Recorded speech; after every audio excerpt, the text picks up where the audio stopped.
Bonjour à tous, on se retrouve dans une nouvelle vidéo et dans cette vidéo je vais faire un tutoriel sur Vocodex. En fait le wet c'est le son de l'effet. Du coup plus on va aller à gauche et plus on aura un son étoffé et amoindri, et plus on va à droite et plus on aura un son beaucoup plus fort. Donc c'est le son de l'effet. Donc en fait le second size ça permet de mettre plus ou moins de compression. Et donc quand on est à gauche on aura un petit peu plus de compression, quand on est en bas pardon, quand on est à droite on a un petit peu moins de compression. Ça permet d'avoir une meilleure qualité du son. Donc le mode ça permet de, si on se met en haut, on aura un son beaucoup plus en profondeur, beaucoup plus original en fait. Enfin beaucoup plus le son brut. Quand si on sera en bas, on aura une légère modification du son.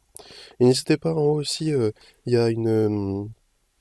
ici il faut assigner, donc par exemple moi j'ai rien mis, je suis sur le master, je n'ai pas assigné mes sons. Et du coup je le mets sur 0, mais n'hésitez pas à voir sur quelle piste de mixage il est. Et après vous mettez en fonction de ça. Sinon, vous n'aurez aucun bruit. En fait, le hold, c'est le temps de la note. Donc, si on met tout à gauche et que j'appuie, ça va aller beaucoup plus rapide la note. Alors que si je mets là, ça va rester un peu plus longtemps. Ça, on le voit sur le graphique. Tac. Que là, c'est beaucoup plus rapide.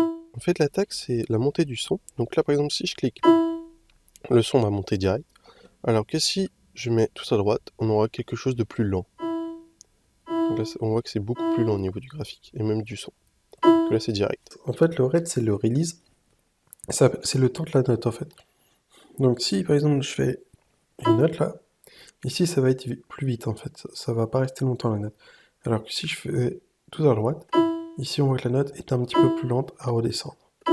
Donc que ça, là c'est un peu plus rapide, même au niveau du son. En fait les bandes ici, donc c'est tout ce qui est les petits traits rouges là, et donc plus vous allez vers 100 et plus ça sera précis, donc là on peut voir où ça joue au maximum ici, vers les 200 Hz, ici on a 200, enfin 250 quoi. Alors que si on met par exemple 5, ici on voit que c'est beaucoup plus large, on est beaucoup moins précis. En fait le pitch ça permet de, si vous mettez à droite, vous aurez quelque chose d'un peu plus aigu, au milieu vous aurez quelque chose de normal, et à gauche vous aurez quelque chose d'un peu plus grave.